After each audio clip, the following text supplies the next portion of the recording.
Živijo druščina v izolaciji. Infodromovke smo tudi danes zgodaj zjutraj izbrskale vse pomembne informacije za vas in začenjamo z odgovori na vaša vprašanja. Mimogrede, zelo nam je všeč vaša nova beseda korona počitnice, ki pa, kot se zdi, ne velja za vse enako. Po 2 tednih so se pokazali razlike med šolami v količini dela, ki vam ga nalagajo. Zato ni čudno, da je na prvem mestu med vašimi sporočili vsak dan znova vprašanje. Bomo naslednji teden še doma? Odgovor je kratek. Da. Doma boste še nekaj tednov. Tudi veliko vaših staršev opaža, da nekateri učitelji pripravijo preveč dela, zaradi česar vsem skupaj primanjkuje prostega časa, ki pa je za zdrav razvoj možgančkov še kako pomemben. Na Ministrstvu za izobraževanje, šolstvo in šport odgovarjajo, da so učitelji pri svojem delu sicer samostojni, a bodo kljub temu ukrepali.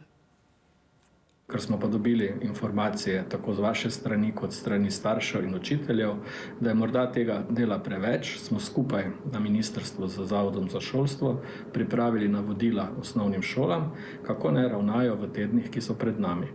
Tako vam morda ne bo treba več toliko sedeti pred računalnikom, saj je zelo pomembno, da poskrbite vsak dan tudi za zadostno količino gibanja, tako da ohranite zdravje še naprej.